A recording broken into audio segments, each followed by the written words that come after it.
And our tip comes every week, so if you guys want to see some prior tips, you can check out our YouTube channel, or if you'd like to come and join us live and in person, as we've got a great group here. I might be able to scan the room just to kind of show you guys what that looks like if we get a couple of seconds to be able to move the cameras around.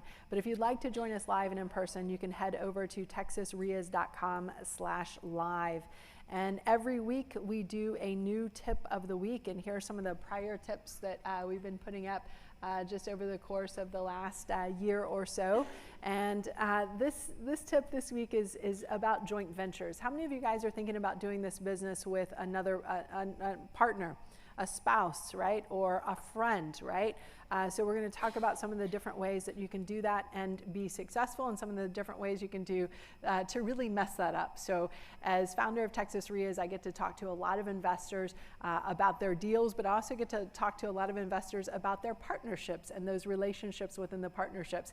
And over the years, I have seen a lot go both right as well as a lot go wrong. So I'm here to share with you guys some of those best practices. And I have part one. It's already recorded. It's on our YouTube channel. You guys can check it out. Just very quickly, I'll go through what that looks like, just so just to kind of give you a review to bring you up to speed. Number one, this is put everything in writing.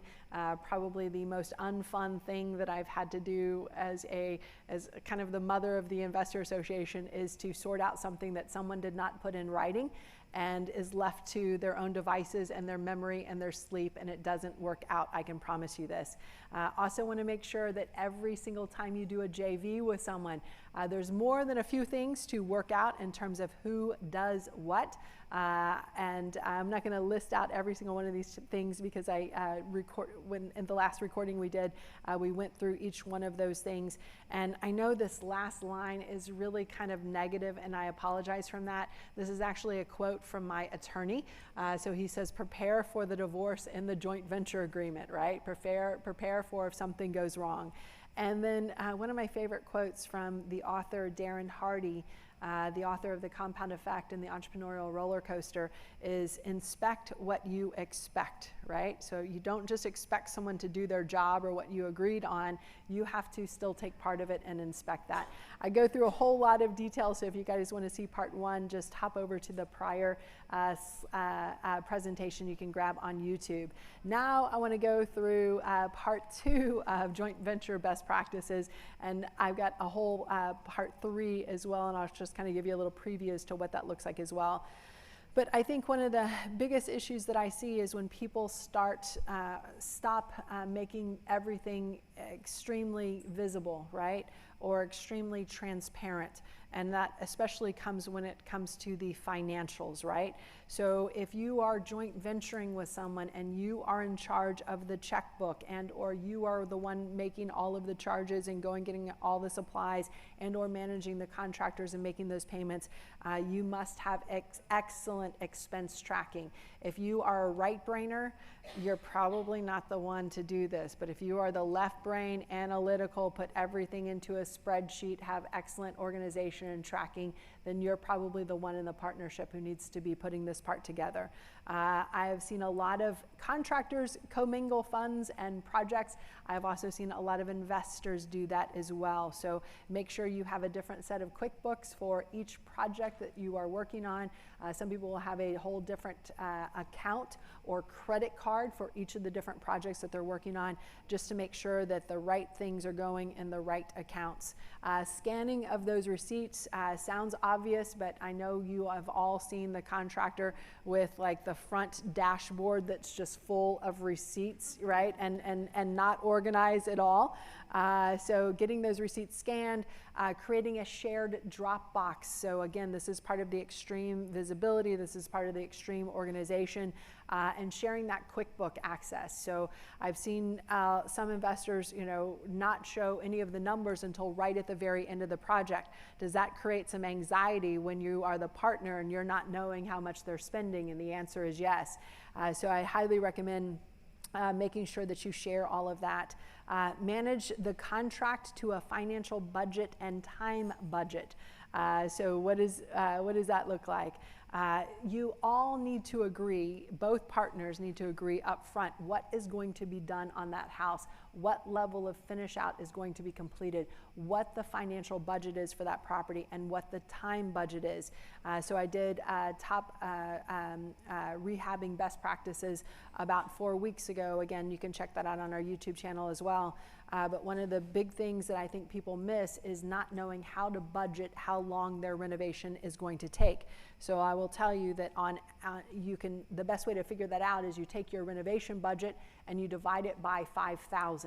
So if you have a $50,000 budget for your renovation, if you divide that by 5,000, that means your time is going to be about 10 weeks. Now, most contractors will tell you, oh, no, it's going to be 4 or 5 weeks tops, 4 or 5 weeks tops. And then they're going to come back at the end and it's going to be 10 weeks later and we're going to say, what happened? And they'll say something like, and I always get a big chuckle out of this. I had one contractor tell me, well, we had a lot of rain. Rain. What is this thing you call rain? What is this rain? Is this a new phenomena? Is this part of the global warming?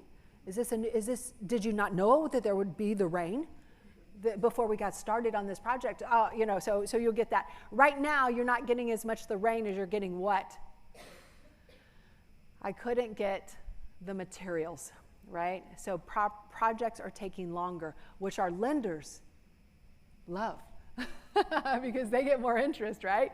But you need to make sure you stay on that and stay on time.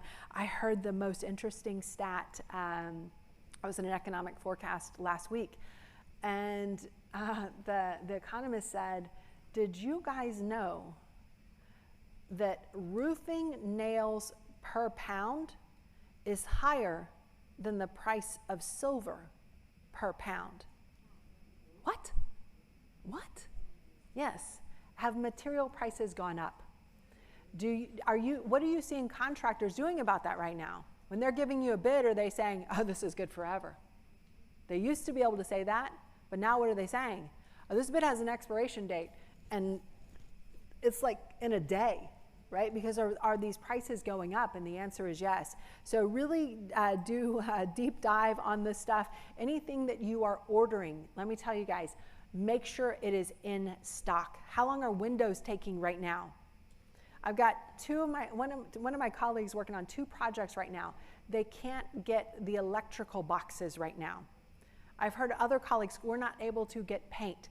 This is affecting our budgets and our timelines. Get these things going and ordered as quickly as you can in advance. With your JV partners, communication is absolutely paramount. And what I find is most people don't communicate, especially when things go wrong. But here's what I recommend for all of you guys. Communicate on a schedule. Have a set meeting and adhere to it. Everyone gets busy. Everyone has something else going on. But if you don't adhere to that set meeting, how much confidence are you going to have in the person who's leading this project? And the answer is it goes down. And there is some weird, and it is an innate thing inside of us that when something goes wrong, do we communicate more or do we communicate less? We communicate less. And is that actually the time that we should be communicating more, right? Think about that. So when something's going wrong, make sure that communication stays going, because just hiding is not going to get you away from it. Sometimes you've heard the saying, too many chefs in the kitchen, too many cooks in the kitchen, right? Someone has to be on charge. But just because they are in charge, for example, of the project or of the renovation, for example, does not mean that they can make decisions unilaterally, right? Especially those big decisions. So set a dollar amount. Hey, if we've got to make a change and it is above this dollar amount, I need to be brought in to help make that decision, right? And of course, decide on the finish out, the scope of work and all that detail all together, and do that at the beginning. Because if you're doing it as you're going along, I can tell you right now, you've already made a huge mistake. If you're the person who says, gosh, this house would look so much better, now you're 8 weeks into the renovation project, if we just took out this one wall, not knowing that that's a supporting wall, not knowing you're going to have to get a special beam brought into the house, not knowing that that might cost you several $1,000s more, not knowing that that might slow down the rest of the work in the project and delay your ability to, hit your timeline, make you renew with your hard money lender, whatever it may be. So make sure you know who that cook is right at the beginning. This drives me crazy. I've seen a lot of investors say, well, at the beginning, we decided we were going to do a 50-50 split. But as the project rolled out, well, they didn't do as much as I thought they were going to do, and they just kind of disappeared. Does that give you the right to rearrange the split unilaterally? This is the one that creates a little bit of strain, right? A lot of times people up front will say, no, they don't change. But then when they get into it, there is this feeling of equity or inequity that we have. And we're like, well, I want to get paid for that. Well, guys, if having been through many of these situations, again, personal situations, people's involvement will change, right? You have to still honor that original contract because that's truly the only thing that you have in writing. That's my personal thing that I see a lot of investors really just lose an entire partnership over. And it's not just that one property, it could be multiple properties that they're getting, that they're missing out on. So I think the fairer you are at the beginning and at the end, the more likely that you'll have someone bringing an opportunity back to you. So a lot of times when I partner with someone, I'll typically give them half of the profits. And quite frankly, I don't care what they do. In fact, I don't care if they do nothing at all. Why is that? Why is that? This is the interactive part, my friends. Why?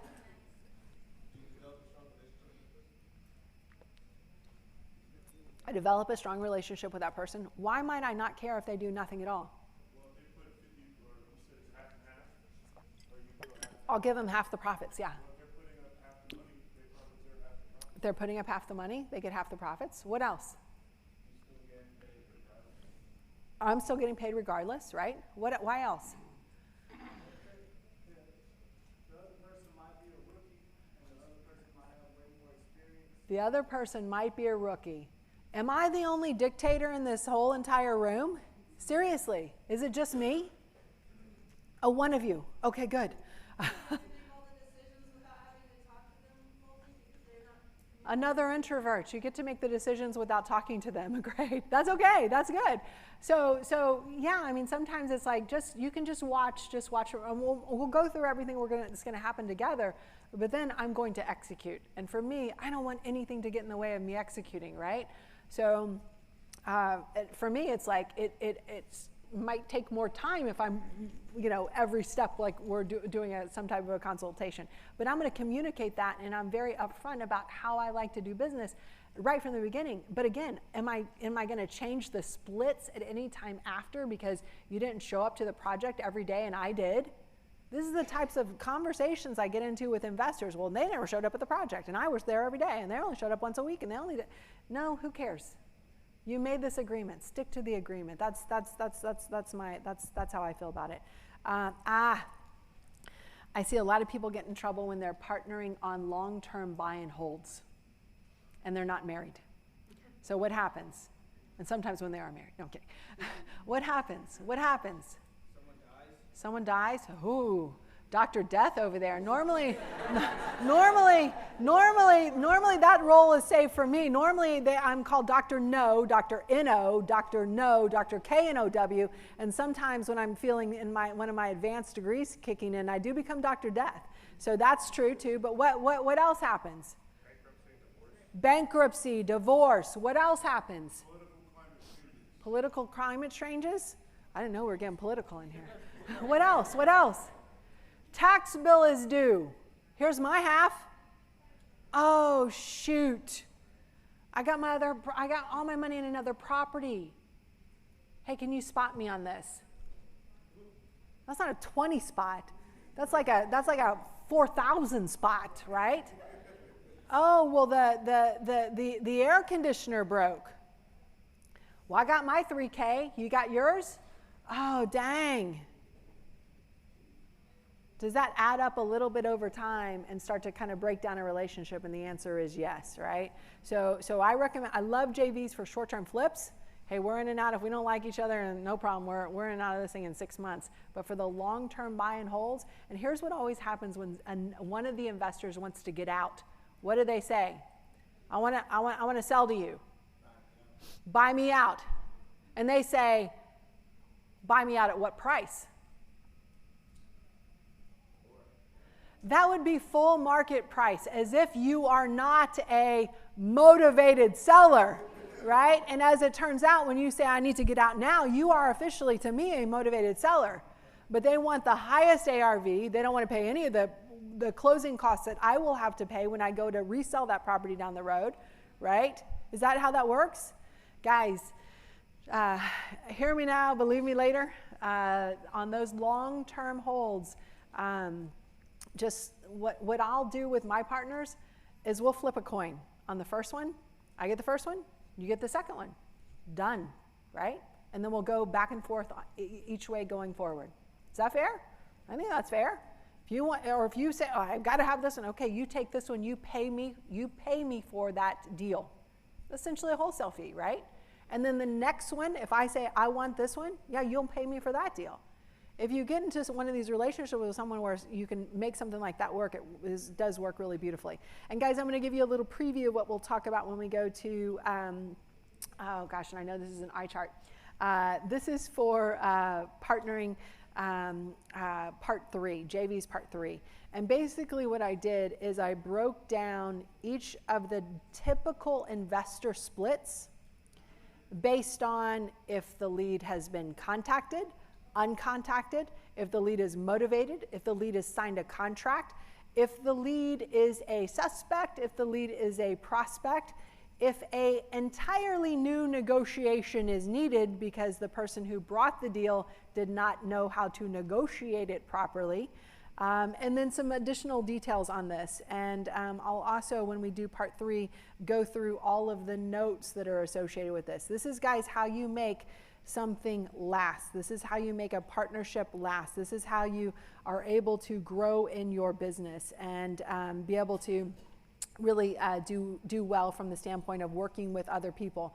So for me, when I'm working with someone new, you know, it's like, and I'll, like every contractor, like every time I have to work with a new contractor, it's like, this is what I tell them, like, I want this to be a relationship that lasts a really long time, okay? Because there's lower costs to me of going out and finding new people. Literally, I will tell them, like, you know, you have kids? You have kids? Great. I want to put your kids through college. That's what I want to do, right? You're driving a Ford F-150 pickup, great. I want you to drive a Ford F-250, and then I want to upgrade you to an F-350. I want to build this vision out for them so that they know what life looks like if they work with me and we have this long-term partnership. So that's what I would encourage for you guys when you're thinking about these partnerships.